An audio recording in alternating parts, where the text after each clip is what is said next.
That's a little bit about how AI works. But let's get into how we can apply it to a think tank. A few things worth saying first. I'm a practitioner. Nick is an AI expert.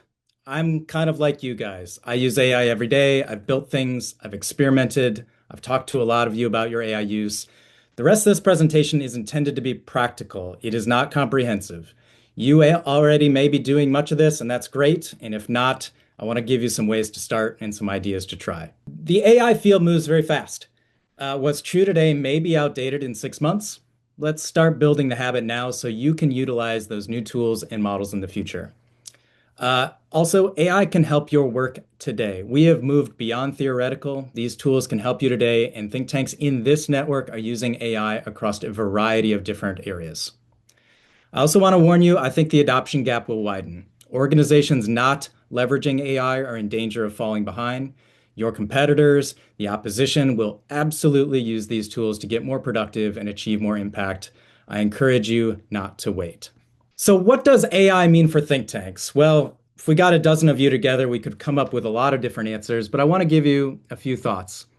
First, I think your brand matters more than ever. Think tanks will be able to produce more, faster, better, but so will everyone else. Who your organization is, the relationships you cultivate, how you create value for your key audiences is and remains paramount. Do use AI for what it's good at. All those things Nick described, note taking, transcripts, summarizing, synthesizing, finding patterns, drafting content, automating workflows, some coding and website development. Use it for that.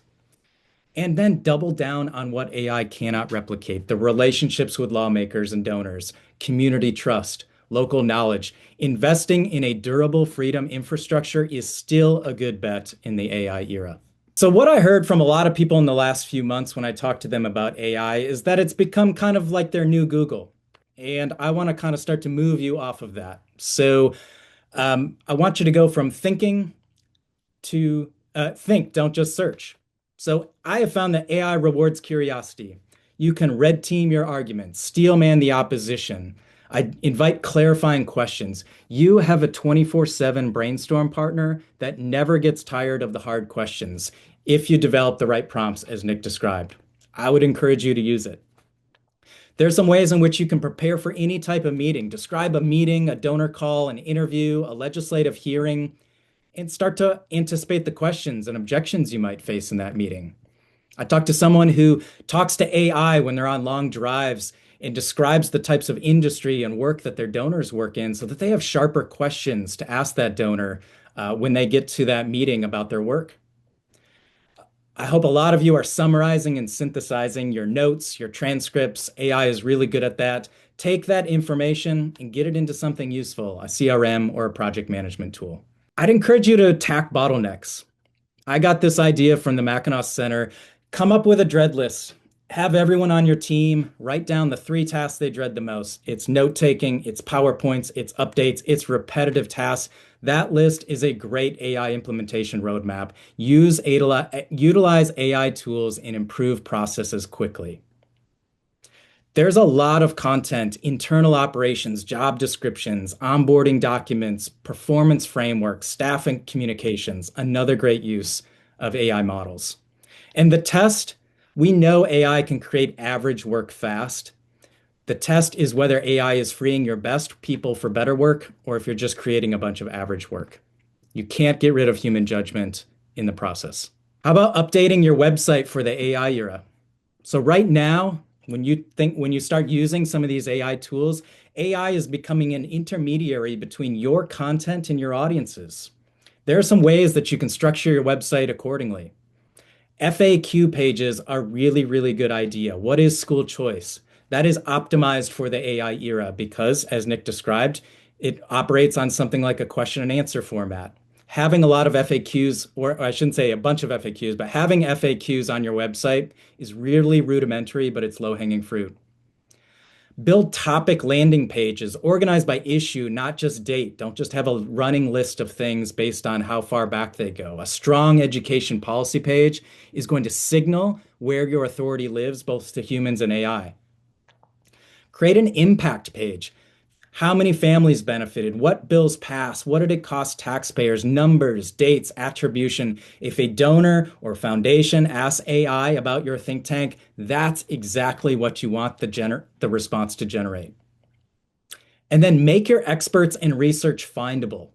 AIs are not great with reading PDFs, and I would encourage you to put your research increasingly onto your websites, but also your experts available for comment on various policies. Give them a bio that's readable for the AI. So when a journalist is looking for an education policy person or a tax person, that they're able to come up with your experts. All low-hanging fruit, stuff that you could implement within a week. How about training AI on your best work? Like your organization has a standard.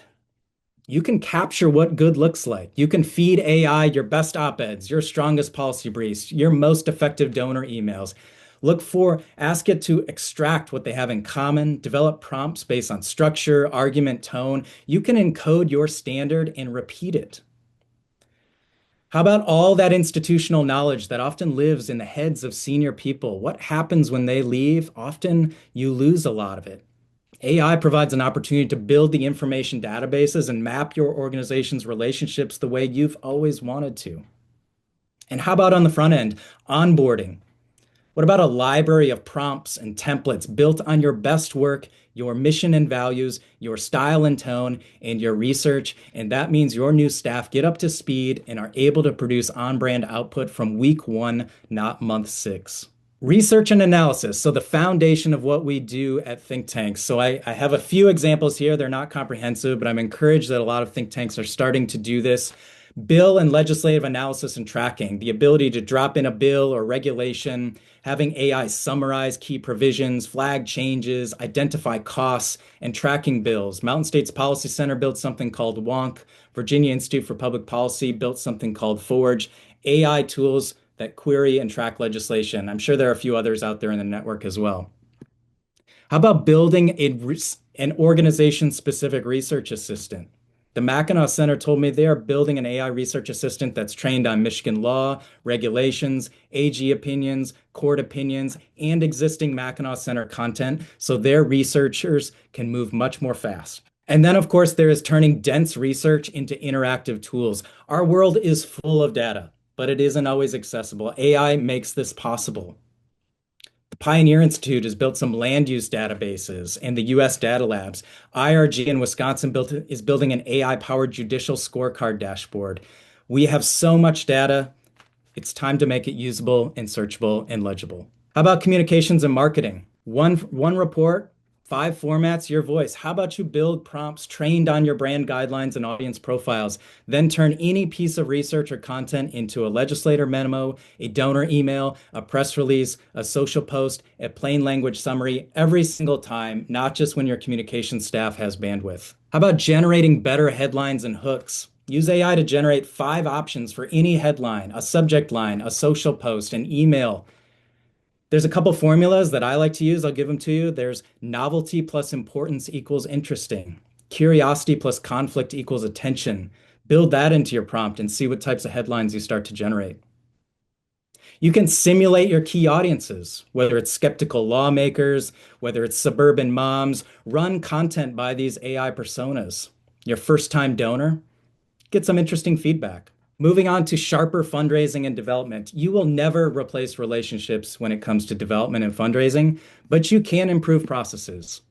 So how about prospect and foundation research? This is low-hanging fruit. You can build prompts to synthesize publicly available information before the first call or meeting so that you have things like giving history, board affiliations, policy interests, and then after the meeting, fill in what you learned to assist in the next steps.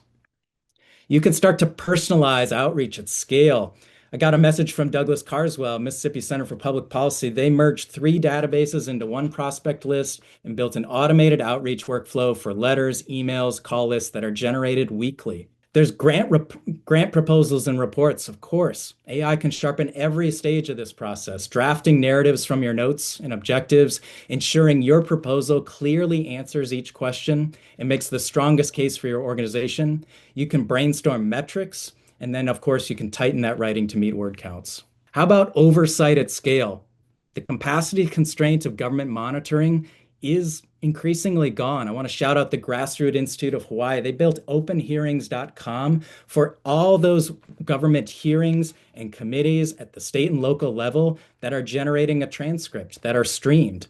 And they are creating AI summaries and searchable archives of government proceedings. How about public records processing? We have all been buried under hundreds of pages in response to an open records and FOIA request.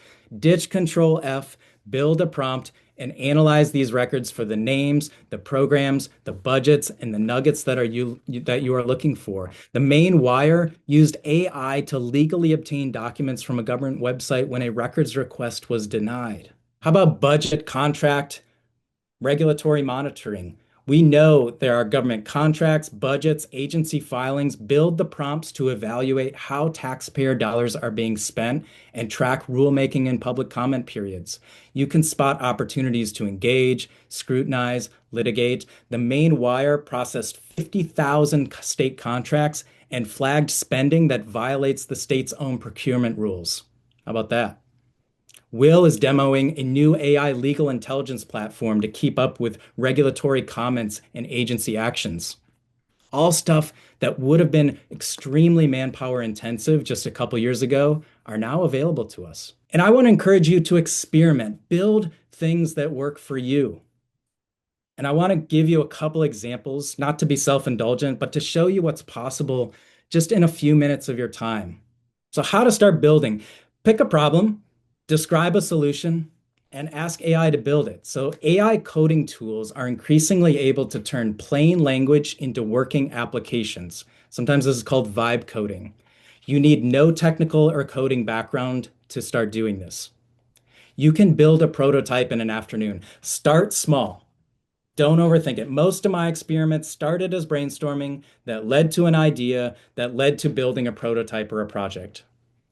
And then iterate on what you've learned. Your first version won't be perfect, but it will demonstrate what's possible. Keep providing feedback and fine tune the tool until it works. Here's a civic guide. My inspiration, I listened to a think tank focus group that revealed that low propensity voters don't know where decisions are made. They assume they're all made at the federal level. So I kind of had an idea and I went back and forth with Claude Code.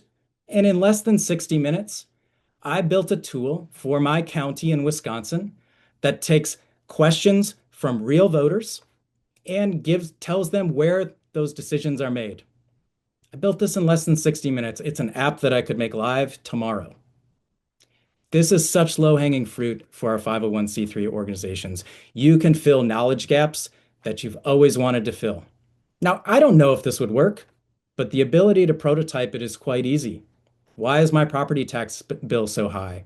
You can generate a short answer, you can explain what the policy is, and you can say who makes those decisions. All sorts of things. Really cool. It took me less than 60 minutes. How about an internal tool? And I'll pick on myself here for a bit. Rewriting common language and accessibility. So it won't surprise you that think tanks write with too much jargon and complex language. What would it look like if more of our press releases and content were actually written to be read and understood by the public? This started because I read a blog post over coffee that described how more than half of Americans read at something like a sixth or seventh grade level. So I kind of had an intuition. I thought, what do our press releases read at? And I'll pick on myself because I was a communications director. And what you can see on the screen is a press release that I wrote in 2019 for the Wisconsin Institute for Law and Liberty. And it was written at a grade 13 level. And I used some of these formulas and tools. I built this in less than 30 minutes, in which I can take a press release and run it through and get it written to something that's much more readable and accessible and interesting and attention grabbing for our key audiences. Less than 30 minutes. Use AI wisely. There are some real cautions. I would encourage your organizations to consider developing an AI policy, clear standards for tool approval, sensitive data handling, human review. SBN has a policy. We'd be happy to share it with your organizations. Hallucinations are real. AI can state false things confidently, and it's always important to verify these facts, citations, and statistics. I would encourage you all to not become a part of the slop problem. We all know what I'm talking about. Audiences increasingly recognize sloppy AI content, whether how it's written or some of the images. Your credibility is built on quality. Review everything, retain that good human judgment about what goes out when you're using AI. And then finally, know the rules before you publish. Some outlets won't accept AI generated submissions. Check before you pitch. There could be different expectations on disclosing whether you've worked with AI on some things like academic or grant funded work. Make sure you know the rules. I think most of our output doesn't require that, but it's worth checking.